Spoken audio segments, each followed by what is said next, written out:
नवरात्रि में हम जगत जननी जगदम्बा की जब स्थापना करते हैं तो हम कलश की स्थापना क्यों करते हैं। आज शिव महापुराण में शुरुआत में अपन शिव और पार्वती की यही संवाद को लेकर चलते हैं।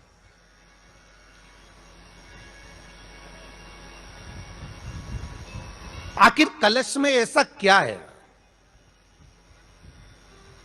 कलश के अंदर आखिर ऐसा क्या विराजमान है कि 33 कोटि देवता उस कलश के अंदर आकर बैठ जाते हैं। महाराज,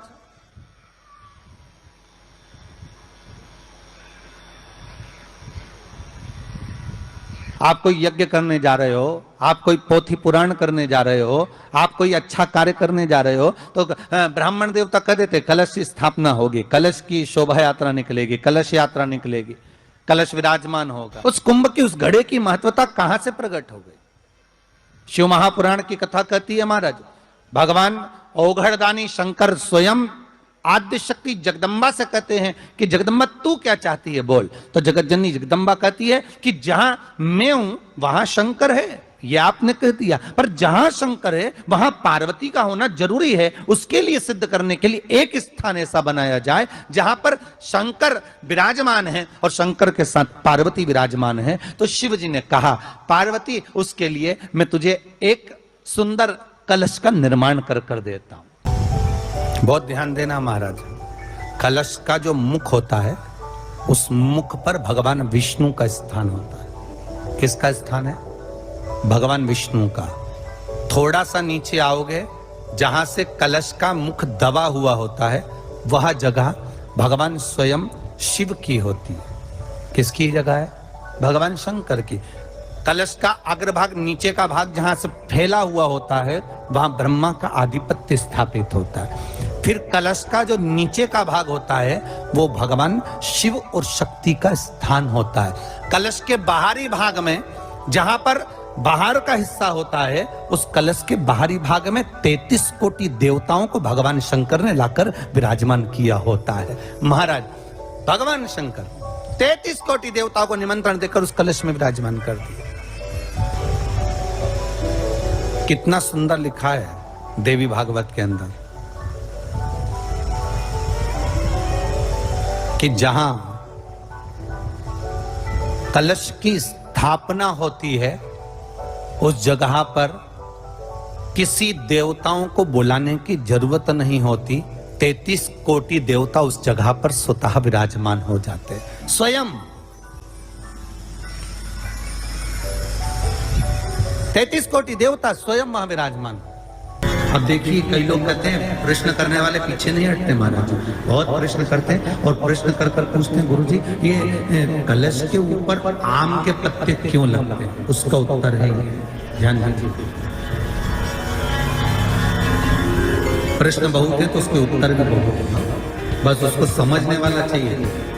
और आप लोगों को तो आज बहुत बहुत भगवान ने कृपा करी है जो आप पहले दिन ही कलश स्थापना होती और पहले दिन ही आपको ये ज्ञान हो जाए कि बच्चे पूछे कि कलश क्यों रखा जाता है, कलश के ऊपर आम के पत्ते क्यों लगाए जाते हैं, कलश के ऊपर नारियल क्यों रखा जाता है, कलश के ऊपर 9 बार मोली क्यों बांधी जाती है, मोली मतलब लच्छा नाड़ा 9 बार क्यों लपेटा जाता है नारियल के ऊपर, कलश के ऊपर जब रखा है।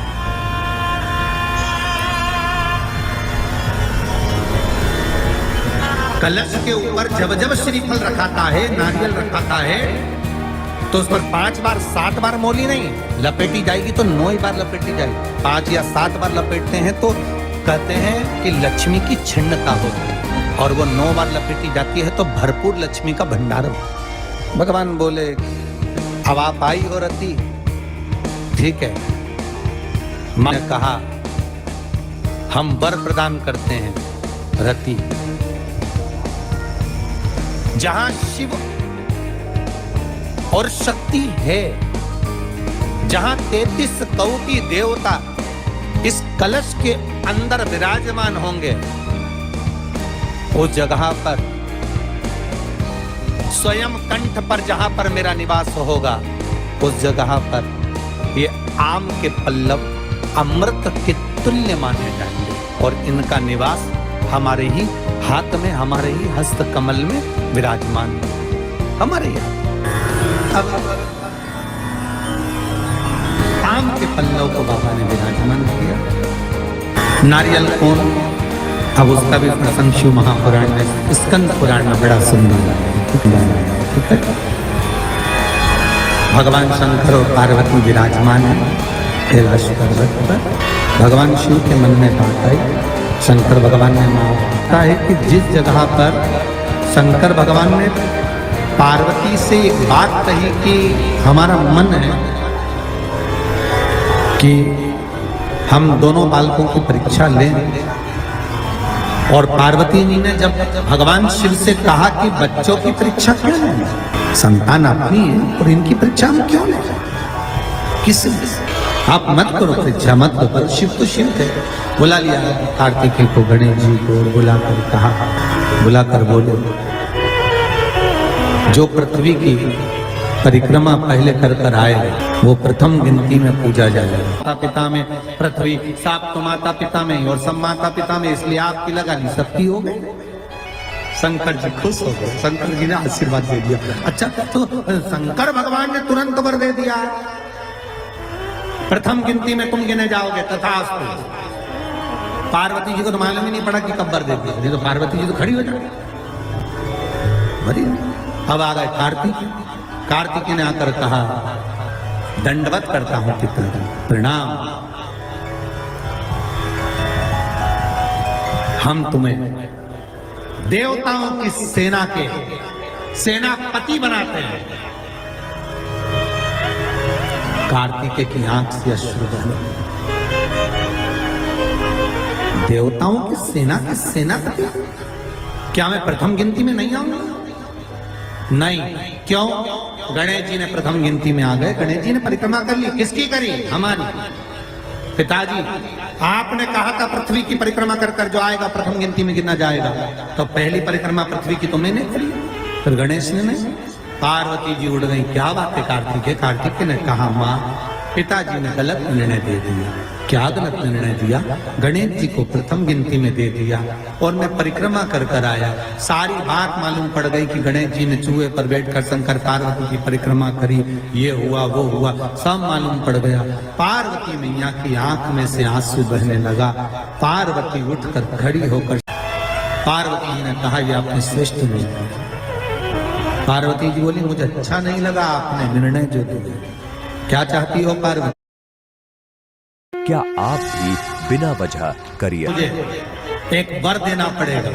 बोलिए क्या वर चाहिए?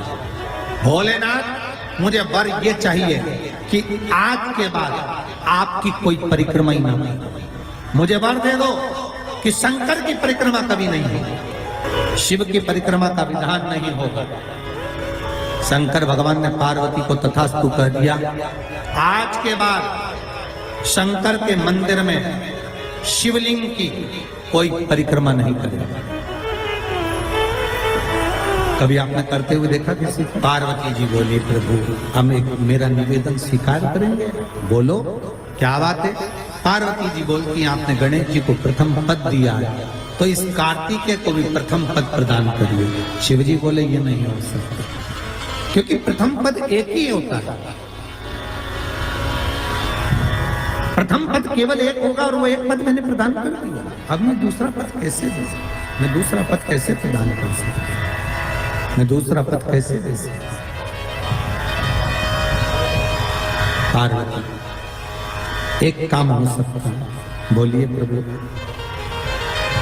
मैं कार्तिकेय को कुछ ऐसा बना देता हूं कि जहां पर गणेश प्रथम पद में रहेगा तो ये कार्तिकेय भी प्रथम पद में पूजा जाएगा। बना दीजिए। भगवान शंकर ने कार्तिकेय को श्रीफल का निर्माण कर दिया। स्कंद पुराण में क्या बनाया है? श्रीफल, नारियल। ये नारियल किसका प्रतिबिंब है? तो कहा ये कार्तिकेय जी का प्रतिबिंब है। किसका प्रतिबिंब है? कार्तिकेय जी का। तो गणेश जी की पूजन जो कलश के रूप में होती है तो उसके ऊपर जो श्रीफल रखाता है वो स्कंद देव है, कार्तिकेय है। वो स्कंद देव, वो कार्तिकेय। सारे ग्रहों को शांत करने के लिए, कार्य को सिद्ध करने के लिए, कार्य की सफलता के लिए, व्यक्ति की मनोकामना पूर्ण करने के लिए कलश के ऊपर क्या रखा जाता है? जम के बोलिए, नारियल, श्रीफल रखा जाता है, जो कार्य की सफलता प्रदान